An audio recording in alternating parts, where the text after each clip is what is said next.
Silahkan masuk. Permisi, Assalamualaikum. Waalaikumsalam.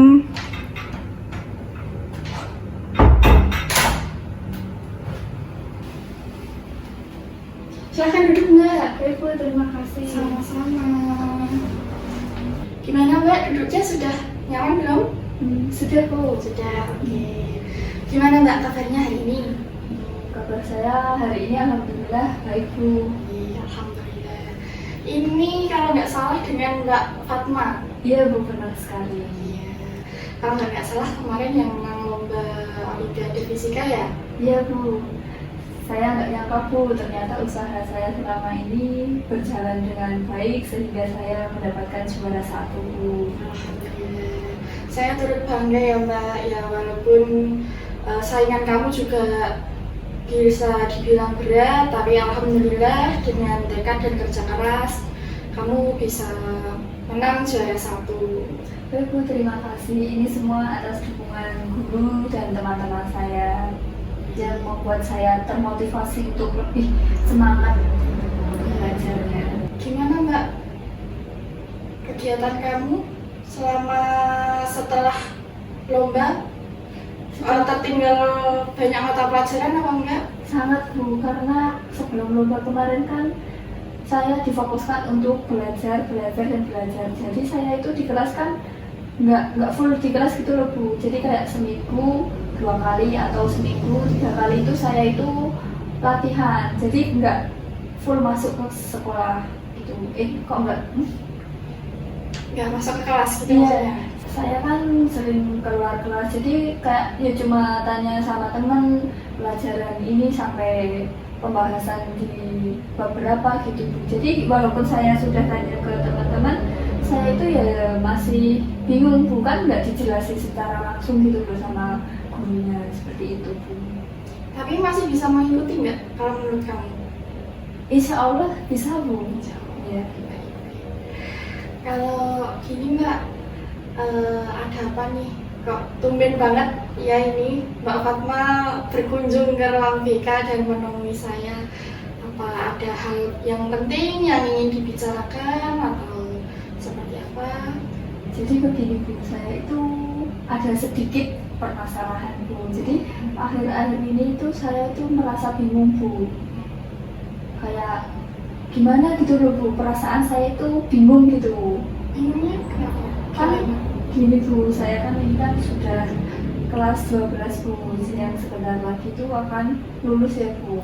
Dan saya itu masih ragu dan bingung, nanti itu saya kan setelah lulus kan mau melanjutkan untuk ke perguruan tinggi.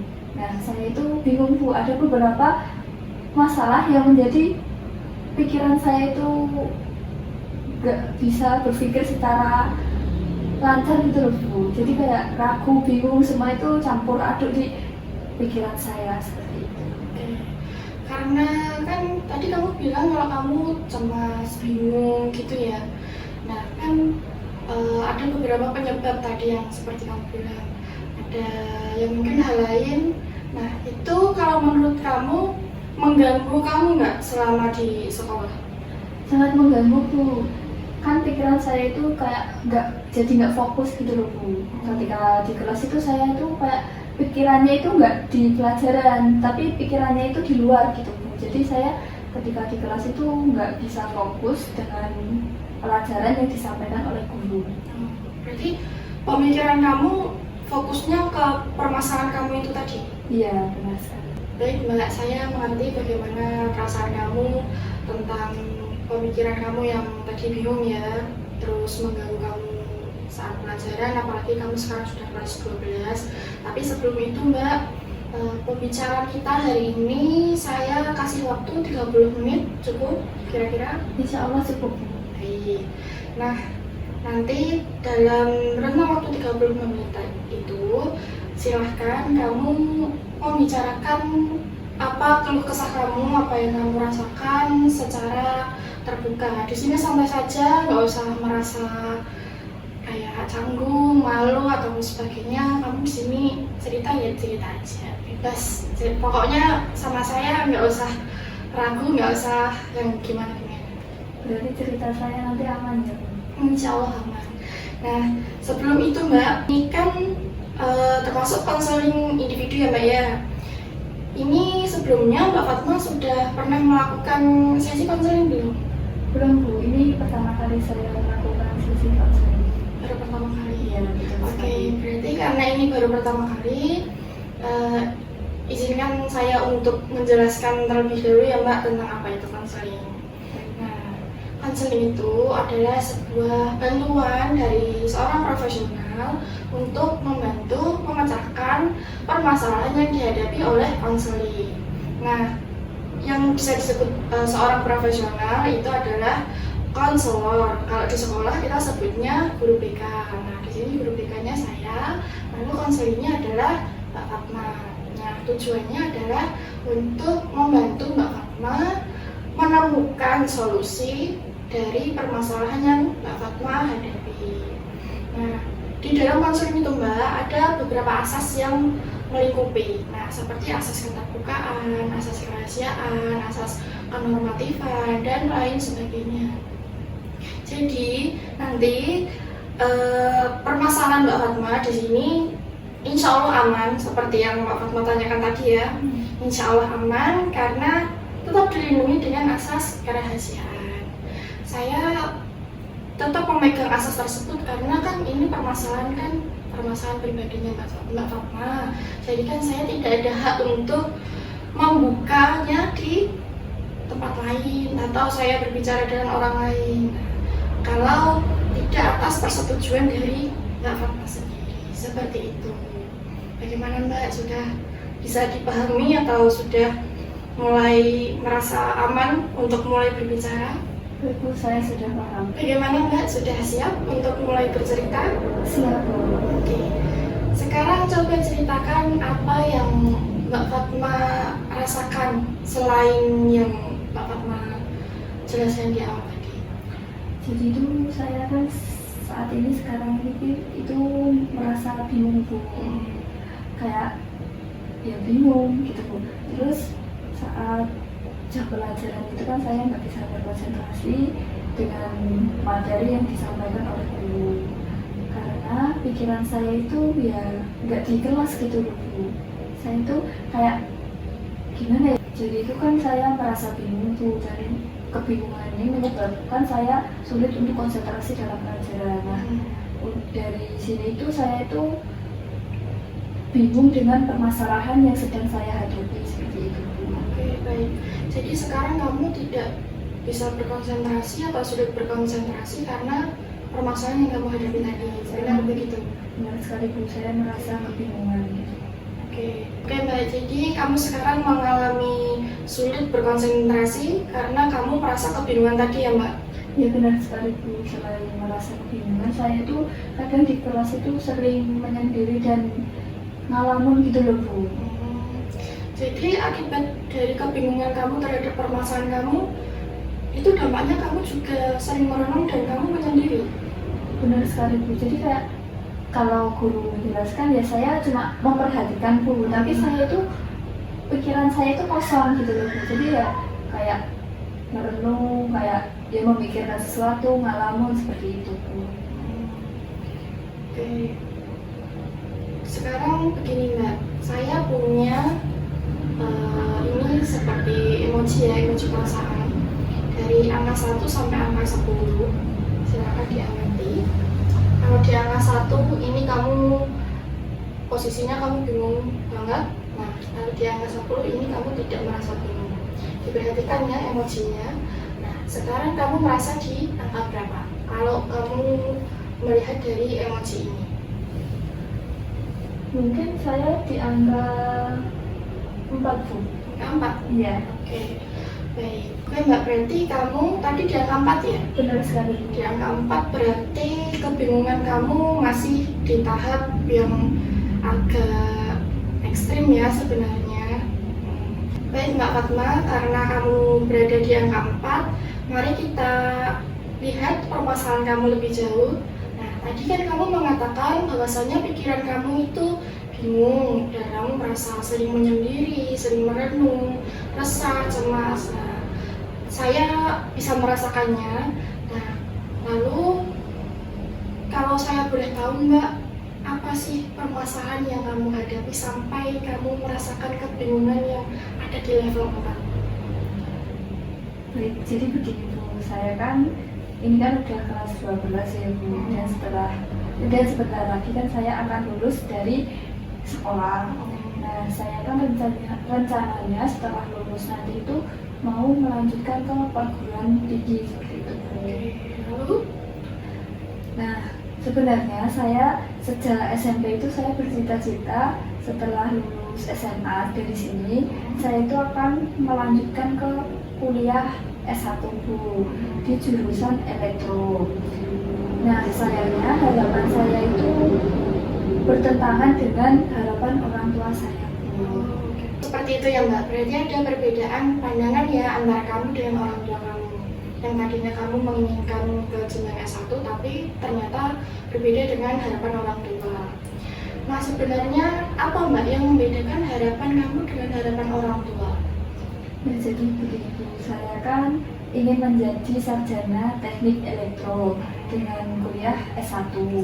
Sedangkan orang tua saya itu menginginkan saya itu sekolah lanjut ke D3 saja Bu, karena untuk D3 itu kan kuliahnya itu nggak selama S1 Bu. Nah, di situ saya kan mempunyai adik-adik, ya adik saya itu ada 3 Bu, dan itu masih sekolah semua. Jadi kayak nanti kalau saya sekolahnya lama ngambil S1 kan orang tua saya kan nanti membiayai kan banyak ya kan Bu.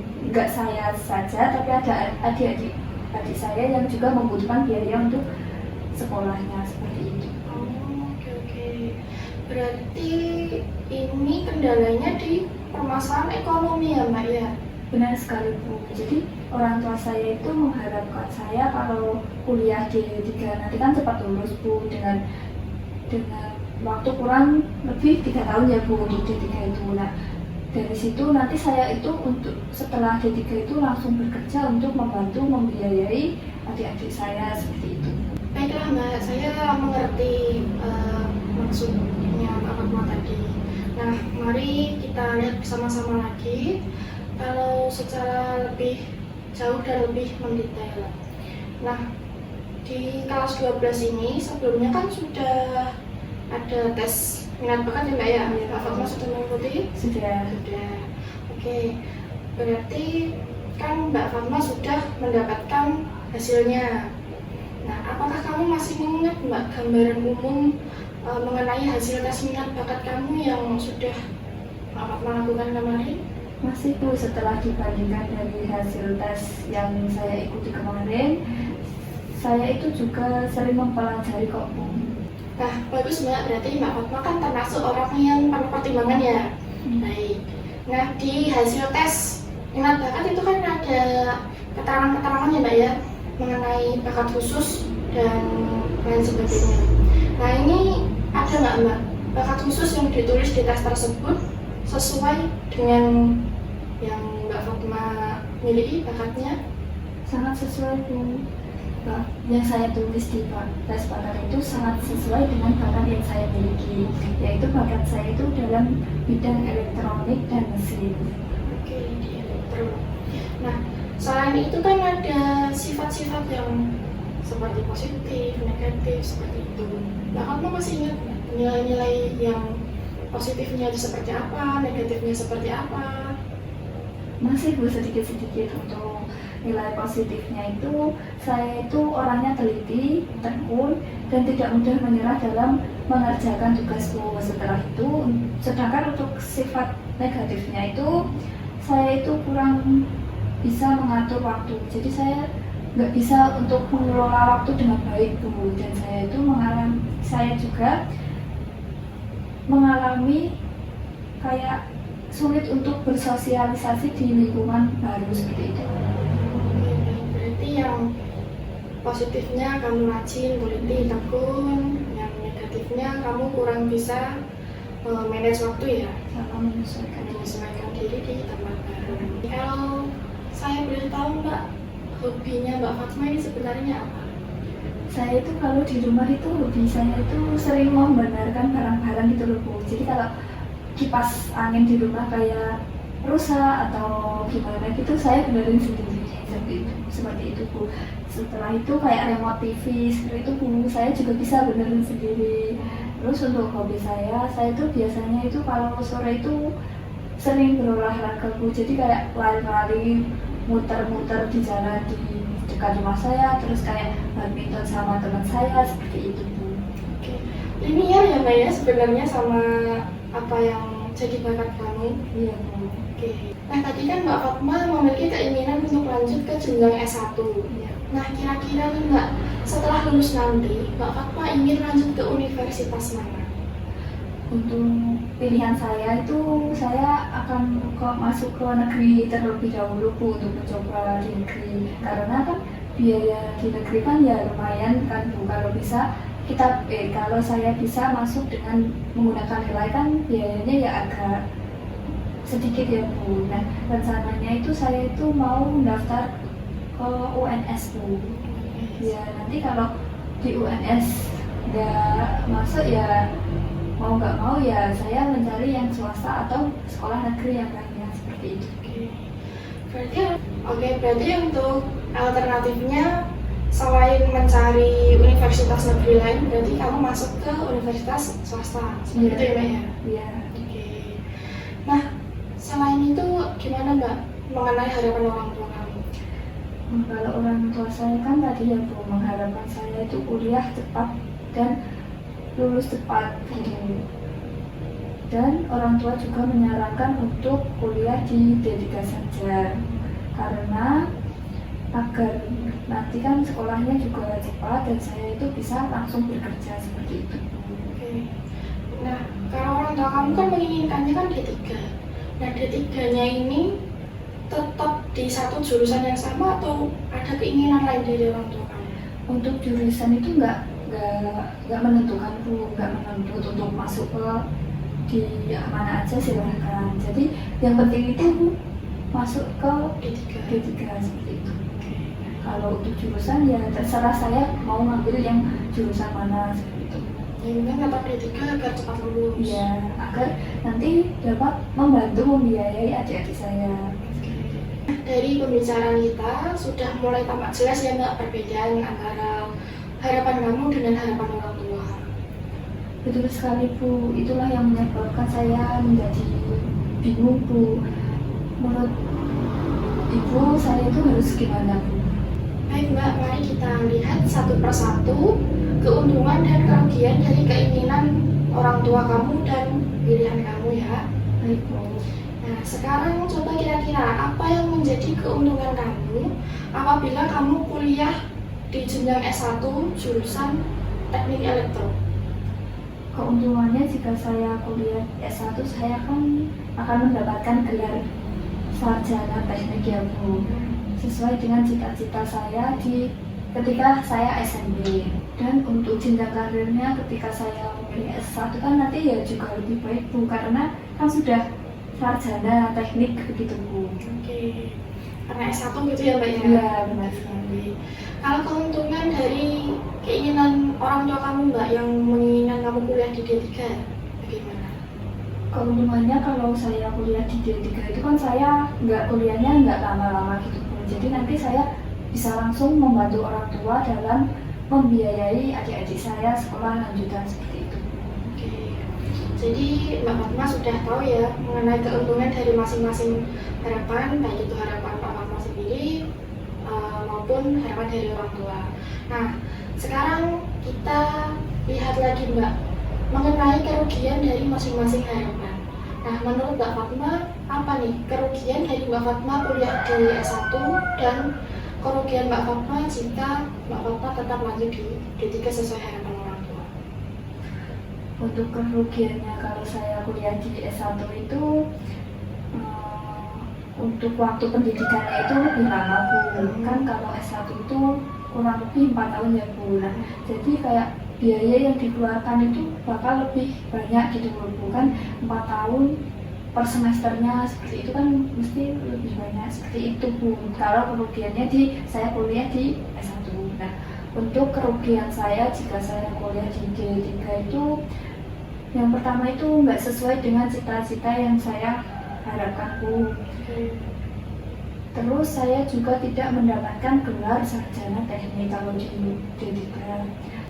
Terus bagaimana ya Bu setelah saya menyebutkan keuntungan dan kerugian dari masing-masing jenjang, saya itu juga masih bingung kok mau lanjut kemana gitu loh Bu. Oke, baik. Nah, untuk itu langkah selanjutnya yang akan saya tanyakan kepada Mbak Fatma, mungkin nggak Mbak kalau kamu kuliahnya di jenjang D3?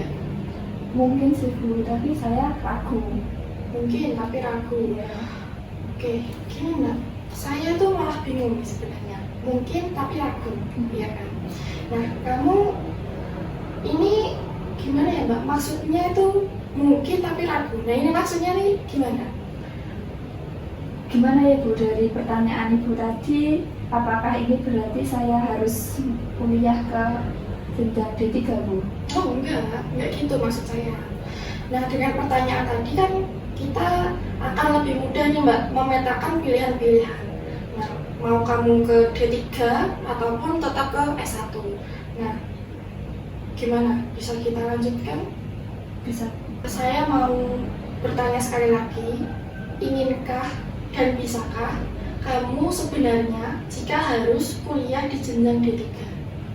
Ya kalau dari hati saya itu bisa Bu, tapi tidak ingin Bu, karena ya saya bingung Bu dengan tuntutan orang tua saya. Padahal jika saya dipaksakan kalau tidak sesuai dengan keinginan saya kan nanti kan saya akan menghadapi berbagai permasalahan. Permasalahan? Gimana Mbak? Permasalahan apa ini? Ya kalau saya nih Bu, kalau saya kan kuliah tidak sesuai dengan keinginan saya atau saya itu mendapatkan paksaan untuk kuliah di situ, kan saya nanti kan bisa berpikir kayak saya akan males-malesan, nggak semangat untuk belajar karena nggak sesuai dengan keinginan saya seperti itu. Begini Mbak, Ibu tidak setuju dengan pemikiran kamu tadi. Kita kan seorang terpelajari Mbak ya.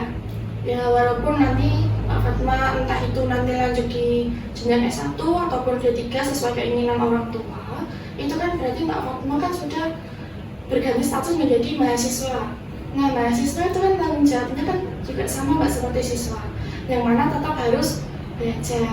Jadi tidak ada Mbak yang namanya bermalas-malasan atau tidak mau mengerjakan tugas dan lain sebagainya hanya karena itu tidak sesuai dengan keinginan kita.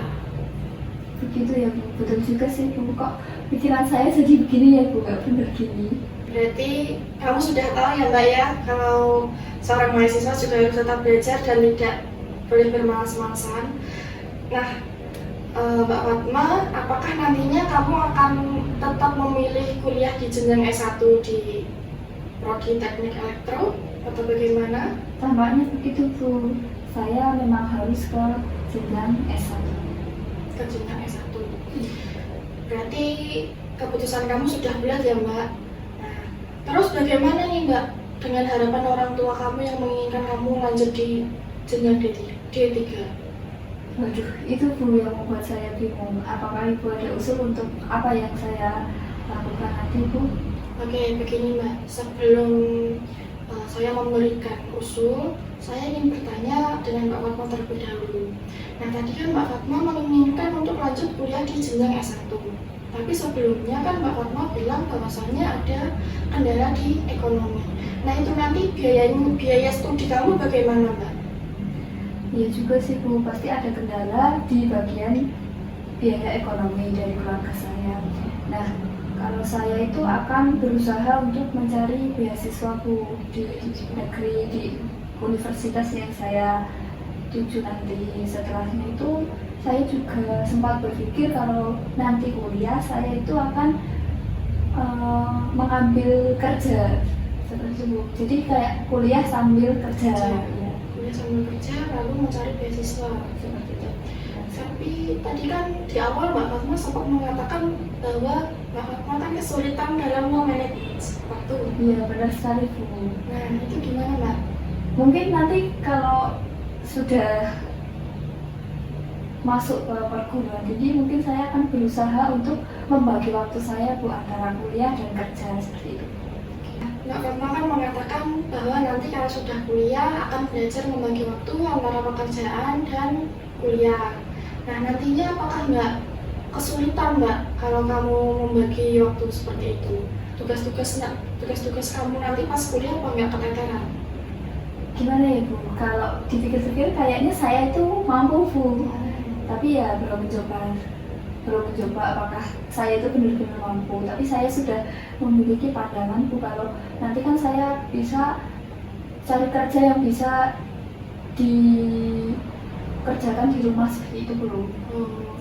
Bisa work from home gitu. Iya, atau enggak kayak ya cari kerja yang waktunya itu kayak kan kuliah kan biasanya pagi ya Bu. Nah kalau enggak ya kalau cari kerja itu yang setelah kuliah kayak sore sampai malam seperti itu Bu.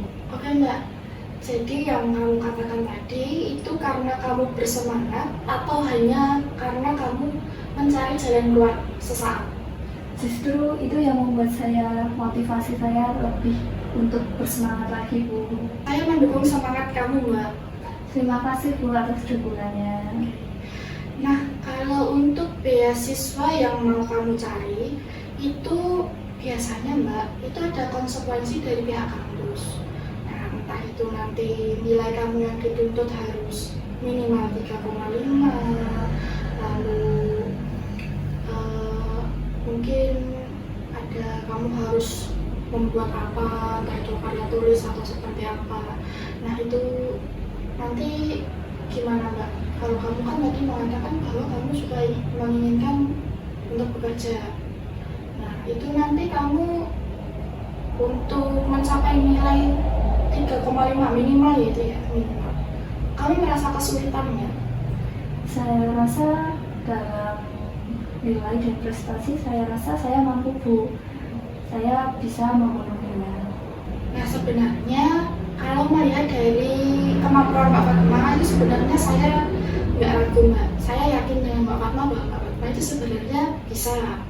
Nah, nanti untuk selanjutnya saat kamu mau masuk ke perguruan tinggi, selain dari jalur SNBP ya Mbak ya, nilai itu, nanti kamu coba nggak masuk lewat jalur siswa unggulan dengan mengandalkan prestasi-prestasi yang sudah Mbak Fatma raih selama di SMA.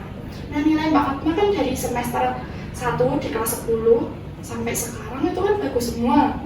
Mbak Fatma juga sering ikut lomba, sering menang. Nah, itu nanti mungkin bisa dilewatkan melalui jalur siswa unggulan. Ada ya Bu di sekolah ini?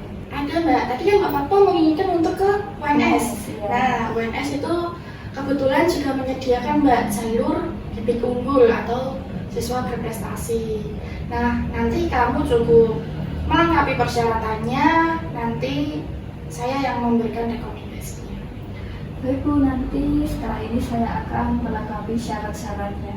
Baik Mbak, tapi sebelumnya kamu pernah nggak mengungkapkan keinginan kamu untuk kuliah di jenjang S1 ini, terlebih ke teknik elektro ya jurusannya, kepada orang tua kamu sebelumnya, sebelum kamu menghadap ke saya hari ini? Belum pernah Bu, karena saya itu sedikit takut sama orang tua, terlebih saya takut kepada ayah. Baik Mbak, kamu tadi merasa takut terlebih kepada ayah kamu. Oke, jadi sekarang gini Mbak, coba kamu relax, tarik nafas, buang, kamu pejamkan mata sebentar. Nah, coba Mbak Fatma bayangkan jika nanti malam pada saat Mbak Fatma tidur, lalu Mbak Fatma bermimpi. Nah, dalam mimpi tersebut Mbak Fatma bertemu nih dengan seseorang yang memiliki kekuatan yang bisa membuat kamu memiliki keberanian untuk menyampaikan keinginan kamu tadi kepada orang tua kamu. Lalu saat kamu bangun keesokan harinya dengan penuh keberanian karena di dalam mimpi kamu sudah bertemu dengan seseorang itu, nah kamu berani nih Mbak berbicara dengan orang tua kamu. Lalu orang tua kamu pun dapat mempertimbangkan keinginan kamu. Apa yang kamu rasakan jika hal tersebut terjadi? Tentunya saya merasa sangat senang Bu, meski tidak disetujui oleh orang tua saya, setidaknya saya sudah menyampaikan apa yang saya inginkan seperti itu. Oke. Jadi apa yang akan kamu lakukan agar kamu bisa menyampaikan keinginan kamu, Mbak? Mungkin saya akan berusaha untuk menyampaikan kepada orang tua mengenai keinginan saya seperti itu. Oke, bagus Mbak. Coba nanti pada waktu malam hari saat keluargamu sedang santai, entah itu sudah setelah makan atau berada di depan televisi, nah itu nanti kamu coba Mbak bicarakan baik-baik dengan orang tua. Saya yakin Mbak, jika kamu berbicara terus terang, kamu bicara baik-baik dengan kedua orang tua kamu, pasti mereka akan memahami sedikit demi sedikit mengenai apa yang menjadi keinginan kamu. Mbak Fatma kan tadi sudah mendapatkan solusi ya Mbak ya, berarti yang tadinya takut nanti akan berbicara dengan orang tua. Selain itu Mbak Fatma juga akan mencari beasiswa jika melanjutkan ke jenjang S1 agar tidak memberatkan orang tua. Nah, kita kembali seperti di awal, kita rating lagi dari angka 1 sampai angka 10 seperti ini Mbak, yang emoticon lagi. Tadi kan Mbak Fatma ada di angka 4. Iya. Kalau kebingungannya kan masih termasuk agak ekstrim ya Mbak ya, di angka 4. Nah, setelah Mbak Fatma mendapatkan pemikiran tadi ya, seperti mendapatkan beasiswa, mencari beasiswa, lalu memulai untuk berbicara dengan orang tua pelan-pelan, gimana nih Mbak? Perasaan kamu sekarang seperti apa? Jika dilihat dari emoticon dari angka 1 sampai angka 10. Mungkin saya merasa di angka 8 Bu, karena saya sudah bisa mengambil keputusan akan pilihan karir saya, dan saya akan mencoba untuk membicarakan kepada orang tua mengenai keinginan dan kesukaan saya seperti itu. Bagus Mbak Fatma, ada peningkatan yang cukup signifikan ya. Yang tadinya Mbak Fatma kebingungannya ada di angka 4, sekarang ada di angka 8. Dan tampaknya kebingungan Mbak Fatma tadi sudah mendapatkan solusi ya Mbak ya. Baik Mbak, nggak terasa waktu sudah hampir 30 menit. Nah, untuk itu kita akhiri ya Mbak ya sesi konseling individu kita pada hari ini. Tapi sebelum itu, mari kita simpulkan terlebih dahulu hasil pembicaraan kita pada hari ini. Nah, sebelum Mbak Fatma datang ke ruang BK, kan tadi Mbak Fatma bilang bahwasanya Mbak Fatma itu bingung, resah, lalu sering menyendiri, sering merenung juga karena ada permasalahan yang memang cukup berat. Nah, lalu setelah Mbak Fatma datang ke ruang BK, akhirnya Mbak Fatma bisa mendapatkan solusi mengenai permasalahan Mbak Fatma yang ternyata ada perbedaan pandangan antara Mbak Fatma dengan orang tua. Yakni yang Mbak Fatma ingin lanjut ke jenjang S1 dan orang tua menginginkan Mbak Fatma yang lanjut ke jenjang D3.